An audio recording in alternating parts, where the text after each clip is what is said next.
Hello बच्चों। तो इस लेक्चर में हम पीरियड्स और ग्रुप्स के कैरेक्टरिस्टिक्स की बात करेंगे। कैरेक्टरिस्टिक्स से मतलब ये होता है बच्चों कि जब हम पीरियोडिक टेबल में लेफ़्ट से राइट मूव करते हैं या टॉप से बॉटम मूव करते हैं तो जो एलिमेंट्स हैं उनकी जो फिज़िकल और केमिकल प्रॉपर्टीज़ हैं उनमें क्या वेरिएशन देखने को मिलता है उसको हम यहाँ पर जानेंगे। तो उसको जानने से पहले हम क्या करते हैं, जो पीरियोडिक टेबल है उसका एक स्मॉल वर्जन समझ लेते हैं ताकि हमें चीज़ें आसानी से समझ में आ जाएं। तो आप यहाँ पे देख सकते हो कि हमने एक छोटा सा हिस्सा लिया है पीरियोडिक टेबल का, जिसमें फर्स्ट 20 एलिमेंट्स हैं ट्रांजिशन एलिमेंट्स को छोड़ के। तो यहाँ पर जो पीरियड्स हैं वो फर्स्ट 4 पीरियड्स लिए गए हैं, और ग्रुप की बात करें तो वो 18 ग्रुप्स हैं हमारे पास, है ना, ट्रांजिशन एलिमेंट्स को छोड़ के। यानी कि ग्रुप 3 से लेके 12 तक के ग्रुप जो हैं वो हटा दिए गए हैं।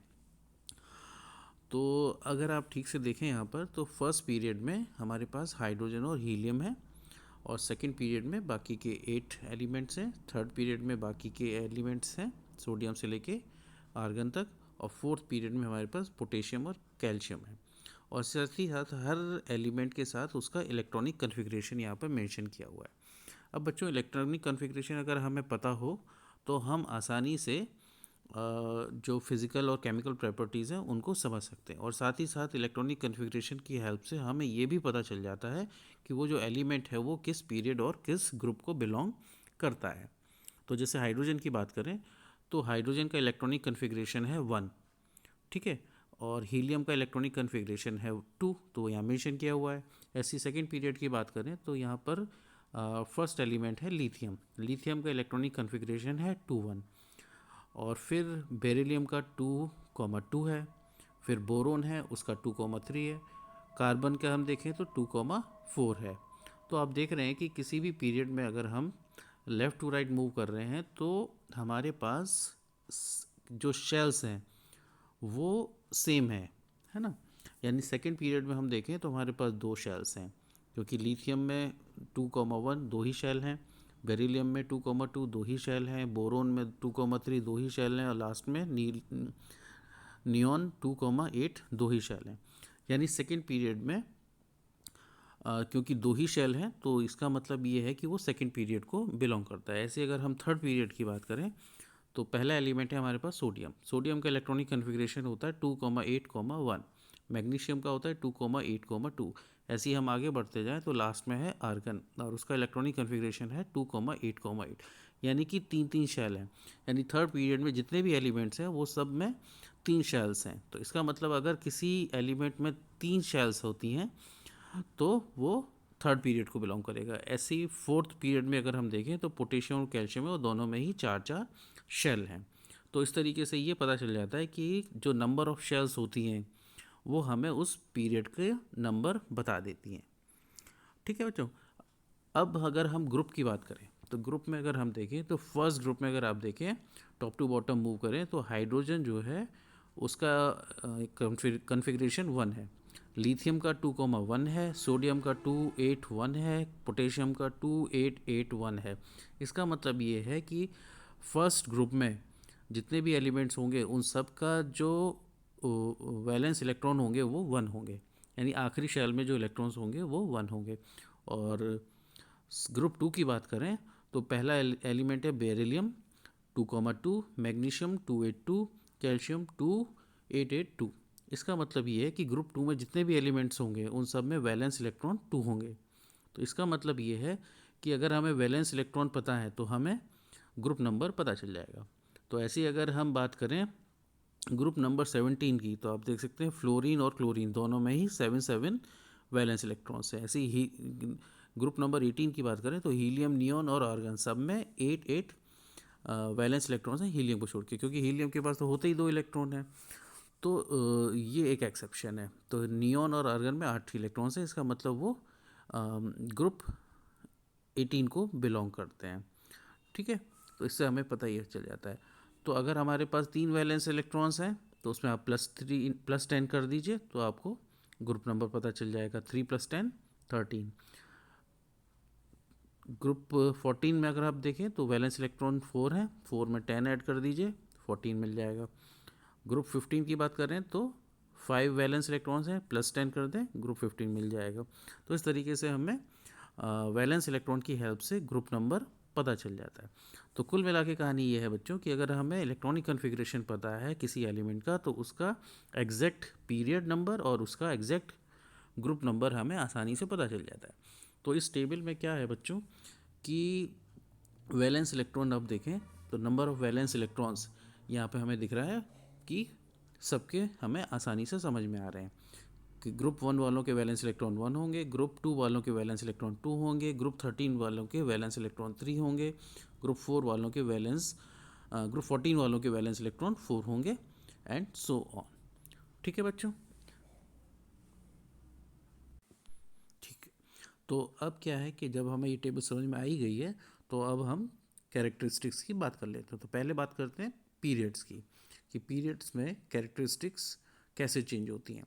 तो सबसे पहले बात करते हैं वैलेंस इलेक्ट्रॉन्स की। तो जैसे अभी हमने देखा कि लेफ़्ट से राइट मूव करने पर जो वैलेंस इलेक्ट्रॉन होते हैं वो 1 से लेके 8 तक इंक्रीज़ होते चले जाते हैं, है ना। जैसे आप देखिए यहाँ पर थर्ड पीरियड में अगर हम देखें तो सोडियम के वैलेंस इलेक्ट्रॉन 1 है, मैग्नीशियम के 2 है, एल्यूमिनियम के 3 है, और लास्ट में हमारे पास जो नोबल गैस होती है उसके जो वैलेंस इलेक्ट्रॉन होते हैं वो 8 होते हैं। तो इस तरीके से लेफ़्ट से राइट मूव करने पर वैलेंस इलेक्ट्रॉन 1 से लेके 8 तक इंक्रीज़ करते हैं। तो अब बात कर देते हैं वैलेंसी की। तो वैलेंसी भी इलेक्ट्रॉनिक कन्फिग्रेशन पर डिपेंड करती है, यानी वैलेंस इलेक्ट्रॉन पर डिपेंड करती है। तो अगर हम लेफ़्ट से राइट मूव करते हैं तो जो वैलेंसी होती है वो 1 से लेके 4 तक पहले इंक्रीज़ करती है, फिर 4 से लेके 0 तक डिक्रीज़ करती है। तो जैसे अगर हम पीरियड 3 की बात करें तो सोडियम की वैलेंसी 1 है क्योंकि वैलेंस इलेक्ट्रॉन 1 है, मैग्नीशियम की वैलेंसी 2 है क्योंकि वैलेंस इलेक्ट्रॉन भी 2 है, एल्यूमिनियम की बात करें तो 3, सिलिकॉन की बात करें तो 4। अब फॉस्फोरस की बात करें तो क्योंकि फॉस्फोरस में 5 वैलेंस इलेक्ट्रॉन्स होते हैं तो उसको हम 8 में से 5 को माइनस कर देते हैं तो हमें 3 मिल जाता है। सल्फ़र की बात करें तो 8 में से 6 माइनस कर देते हैं तो 2 मिल जाता है। और क्लोरीन की बात करें तो 8 में से 7 माइनस कर देते हैं तो 1 मिल जाता है। आर्गन की बात करें तो 8 में से 8 माइनस करें तो 0 मिल जाता है। तो इस तरीके से वैलेंसी जो है 1 से लेके 4 तक पहले इंक्रीज़ करती है, फिर 4 से लेके 0 तक डिक्रीज़ कर जाती है। तो अब बात करते हैं साइज़ ऑफ एटम की। साइज़ ऑफ एटम जो होता है यानी वो एटम का साइज़ यानी रेडियस की बात करते हैं। तो रेडियस क्या होती है कि एटम की वो लेफ़्ट से राइट मूव करने पर डिक्रीज़ होती चली जाती है, और जो रेडियस होती है उसको हम पिकोमीटर में मीज़र करते हैं। पिकोमीटर एक डिस्टेंस की बहुत छोटी यूनिट होती है, क्योंकि एटम का साइज़ बहुत छोटा होता है तो उसकी यूनिट भी बहुत छोटी होती है। तो पिकोमीटर में हम इसको मीज़र करते हैं, और 1 पिकोमीटर होता है 10⁻⁻12 मीटर के। तो अगर हम थर्ड पीरियड की बात करें तो हम देखते हैं कि जो सोडियम है उसकी जो एटॉमिक रेडियस है वो 186 पिकोमीटर है, मैग्नीशियम की जो एटॉमिक रेडियस है वो 160 है, एल्यूमिनियम की 143 है, और लास्ट में जो क्लोरीन है उसकी जो एटॉमिक रेडियस है वो 99, यानी कि जो एटॉमिक रेडियस होती है वो लेफ़्ट से राइट जाने पर डिक्रीज़ होती है। अब ऐसा क्यों होता है बच्चों? अब ऐसा इसलिए होता है क्योंकि जब हम लेफ़्ट टू राइट मूव करते हैं तो एटॉमिक नंबर इंक्रीज़ करता चला जाता है, और जब एटॉमिक नंबर इंक्रीज़ करता है तो इसका मतलब कि नंबर ऑफ़ प्रोटॉन्स और नंबर ऑफ़ इलेक्ट्रॉन्स इंक्रीज़ करता है, और नंबर ऑफ़ प्रोटॉन्स और नंबर ऑफ़ इलेक्ट्रॉन्स इंक्रीज़ करेगा तो एटॉमिक फोर्स ऑफ जो इलेक्ट्रॉन्स और प्रोटॉन्स में जो फोर्स ऑफ अट्रैक्शन होता है वो भी इंक्रीज़ करता है।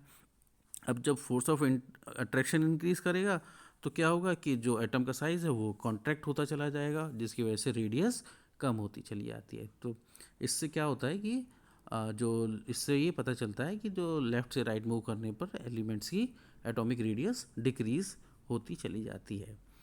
इसके अलावा अगर हम नोबल गैसेस की बात करें तो नोबल गैसेस में क्या होता है बच्चों कि नोबल गैसेस क्योंकि बहुत स्टेबल होते हैं तो उनका जो एटॉमिक रेडियस होता है वो हैलोजेंस के मुकाबले ज़्यादा होता है, क्योंकि वो बहुत स्टेबल होते हैं।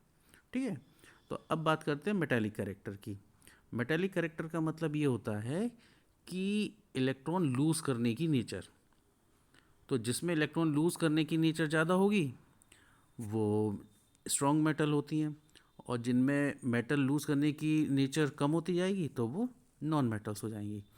तो अब हम ये देख लेते हैं कि लेफ़्ट से राइट मूव करने पर क्या होता है। तो अगर हम लेफ़्ट से राइट मूव करते हैं तो होता ये कि एटॉमिक नंबर इंक्रीज़ करता है, जिसकी वजह से फोर्स ऑफ अट्रैक्शन इंक्रीज़ होता चला जाता है। अब जब फोर्स ऑफ अट्रैक्शन इंक्रीज़ होता चला जाएगा तो क्या होगा कि जो इलेक्ट्रॉन और प्रोटॉन का जो बाउंड है वो इंक्रीज़ हो जाएगा, यानी कि वो इलेक्ट्रॉन जो है वो न्यूक्लियस के साथ बहुत स्ट्रांगली जुड़े होंगे।